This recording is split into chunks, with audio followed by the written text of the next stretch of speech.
ज्यादातर लोग जिंदगी में ऐसे ही चलते रहते हैं, भीड़ में घुल जाते हैं, शोर का हिस्सा बन जाते हैं, रोजमर्रा के पैटर्न को अपनाते हैं और कभी यह सवाल नहीं करते कि उन्हें अंदर से इतना साधारण क्यों महसूस होता है। लेकिन फिर कुछ लोग होते हैं, बहुत ही दुर्लभ, ऐसे लोग जिनके पास एक ऐसी ऊर्जा होती है जिसे आप शब्दों में समझा नहीं सकते। आप उसे महसूस करते हैं उनके बोलने से पहले। वो आकर्षण नहीं है, वो आत्मविश्वास नहीं है, वो उससे कहीं गहरा है। एक ऐसी ऑरा जो कमरे में सिर्फ प्रवेश नहीं करती बल्कि पूरे माहौल को बदल देती है। कार्ल युंग मानते थे कि ऐसी मौजूदगी संयोग नहीं होती, यह उस इंसान की पहचान है जिसने अपने भीतर उन हिस्सों को छुआ है जिनका सामना करने की हिम्मत ज्यादातर लोग कभी नहीं करते। और अगर आपके पास ये दुर्लभ ऑरा है तो आपने इसे पूरी जिंदगी महसूस किया होगा। वो खामोश अलगाव, वो शांत तीव्रता जो बिना कोशिश किए आपको सबसे अलग बना देती है। लेकिन इसकी एक कीमत होती है, क्योंकि अलग दिखना बिना कुछ किए भी दुनिया को ट्रिगर कर देता है। रे ऑरा का मतलब है कि आप कभी भी पूरी तरह घुल नहीं पाए। चाहे आप कितना ही चाहें, लोग आपको नोटिस करते हैं, हमेशा तारीफ के साथ नहीं, कभी कभी असहजता के साथ। उन्हें समझ नहीं आता क्यों, लेकिन आपकी मौजूदगी अलग लगती है।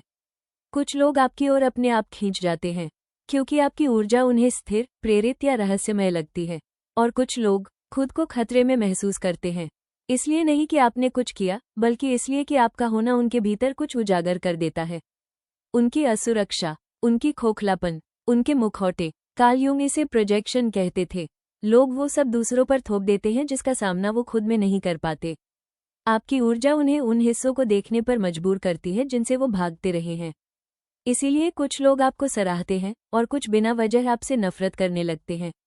यही है रे ऑरा की पहली सच्चाई। आप दुनिया की प्रतिक्रिया को कंट्रोल नहीं कर सकते, आप सिर्फ खुद को उससे बचाना सीख सकते हैं जो आपकी मौजूदगी दूसरों के अंदर जगह देती है। पहला संकेत, आपकी प्राकृतिक शांति। आप ध्यान नहीं खींचते, आप दिखने के लिए संघर्ष नहीं करते, फिर भी लोग आपको नजरअंदाज नहीं कर पाते। आपके चलने में एक ठहराव है, आपके सुनने में एक गहराई है। लोग आपके पास एक साथ सुरक्षित भी महसूस करते हैं और उजागर भी। ये चुप रहने की बात नहीं है, ये ग्राउंडेड होने की बात है। आपकी ऊर्जा बिखरती नहीं, वो ठहरती है। वो आवाज से नहीं, गुरुत्वाकर्षण से लोगों को खींचती है। कार्ल युंग इसे इंडिविजुएशन कहते थे, खुद को संपूर्ण बनाना। जब आप अपने अंधेरे हिस्सों से गुजर चुके होते हैं, अपने घावों को स्वीकार कर चुके होते हैं और अब खुद को साबित करने की जरूरत नहीं होती, तब आपकी ऊर्जा बदल जाती है। आप कुछ साबित नहीं कर रहे होते, और यही बात लोग तुरंत महसूस कर लेते हैं। यह उन लोगों को बेचैन करती है जो मुखौटों पर जीते हैं, और उन लोगों को सुकून देती है जो सच्चाई की तलाश में हैं।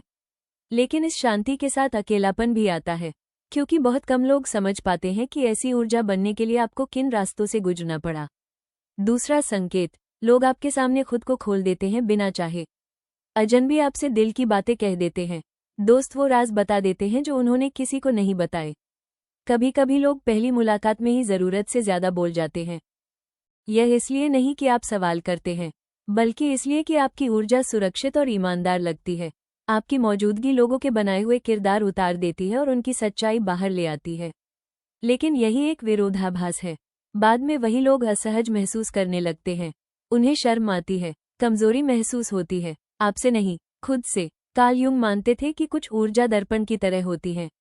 आपकी मौजूदगी लोगों को उनका छुपा हुआ चेहरा दिखा देती है। यह उपचार भी हो सकता है और टकराव भी। इसीलिए लोग आपके आसपास एक अजीब सा सुकून और बेचैनी दोनों महसूस करते हैं।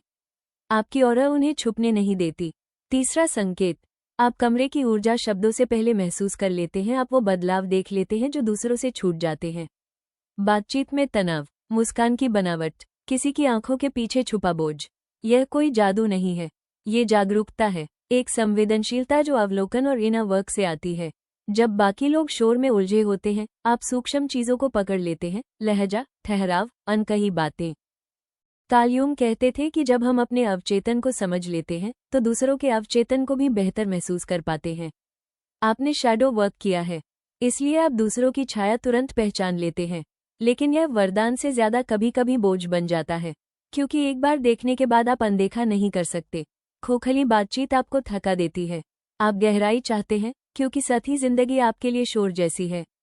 चौथा संकेत, आपकी मौजूदगी मुखौटों को असहज कर देती है। आप टकराते नहीं, आप बोलते भी नहीं, फिर भी आपका असली होना दूसरों की नकल को उजागर कर देता है। कुछ लोग इससे प्रेरित होते हैं और कुछ खुद को खतरे में महसूस करते हैं। वे आपसे बचते हैं, पीठ पीछे बातें करते हैं, आपको छोटा दिखाने की कोशिश करते हैं। इसलिए नहीं कि आपने कुछ गलत किया, बल्कि इसलिए कि आपकी सच्चाई उनके झूठ को संभालना मुश्किल बना देती है।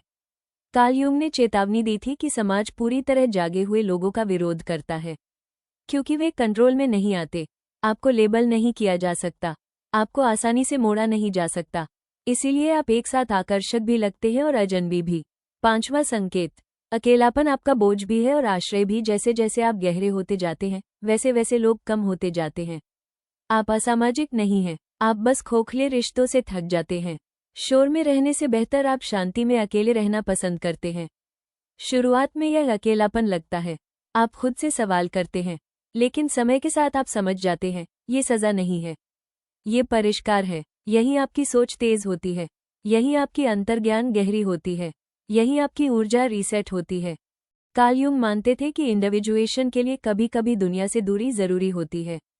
अंतिम संकेत, आप खुद को स्वीकार करना सीख जाते हैं। अब सवाल नहीं रहता, मैं अलग क्यों हूं, बल्कि एहसास आता है, मैं ऐसा ही बना हूं। आपकी ऊर्जा घुलने के लिए नहीं है, जगाने के लिए है, झूठ को चुनौती देने के लिए और सच्चाई को बढ़ाने के लिए। कार्ल यूंग कहते थे कि जो लोग संपूर्णता को जीते हैं वो चलते फिरते कैटलिस्ट्स बन जाते हैं। आपकी असली ताकत आपकी मौजूदगी है, लेकिन इस ताकत के साथ जिम्मेदारी भी आती है। अपनी ऊर्जा की रक्षा करना, सही लोगों को पास आने देना, क्योंकि आपकी औरत दुर्लभ है। ये छाया एकांत और आत्मखोज से बनी है। इसे फिट होने के लिए मत घटाइए, दूसरों को आराम देने के लिए खुद को छोटा मत कीजिए। इसमें पूरी तरह खड़े रहिए, क्योंकि आपका होना ही काम है।